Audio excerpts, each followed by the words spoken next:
അത് ഞാൻ ഇന്നലെ ചെയ്തതിൽ വെച്ച് വളരെ സംതൃപ്തി തന്നൊരു കഥാപാത്രമാണ്.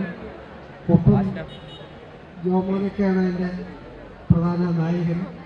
അതുപോലെ ശോഭി, പിന്നെ ഒത്തിരി പേരുണ്ട്. അവരെയൊക്കെ ഒരുപാട് സിനിമകൾ, പല സിനിമകളും കണ്ടിട്ടുണ്ടെങ്കിലും ഈ ഒരു സിനിമ കഴിയുമ്പോൾ നിങ്ങൾക്ക് ഈ മുഖങ്ങളൊക്കെ ഓർമ്മ വരും. അയ്യോ, ആ ക്യാരക്ടർ ഇയാളായിരുന്നല്ലോ എന്ന്. അത്രയും മികച്ച കഥാപാത്രം ചെയ്തിട്ടുണ്ട്. ഞങ്ങളുടെ ഡയറക്ടർക്ക് എത്താൻ പറ്റിയില്ല. എങ്കിലും അദ്ദേഹത്തിൻ്റെ ഭാര്യയും പ്രൊഡ്യൂസറുമായ അന്നം ഉണ്ട്, പിന്നെ ഒരു പ്രൊഡ്യൂസർ സൂരജ് ഉണ്ട്, പിന്നെ ഞങ്ങളുടെ കൂടെ സഹകരിക്കുന്ന നമ്മളെയൊക്കെ ഡാൻസ് കളിപ്പിച്ച് പഠിപ്പിച്ച കൂട്ടുകാരും ഒക്കെ ഉണ്ട്.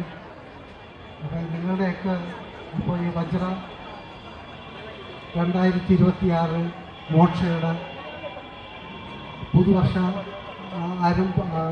പുതുവർഷത്തിലേക്കുള്ള നിങ്ങളുടെ പ്രവർത്തനങ്ങളും നിങ്ങളുടെ പഠിത്തവും നിങ്ങളുടെ കലയും കായികമായ എല്ലാ കാര്യങ്ങൾക്കും എല്ലാ പുരോഗതിയും ഉണ്ടാവട്ടെ എന്ന് ഞാൻ പ്രാർത്ഥിക്കുന്നു. ഒപ്പം ഞങ്ങളുടെ സിനിമയ്ക്ക് വേണ്ടി, ആശാന് വേണ്ടി പ്രാർത്ഥിക്കുന്നു.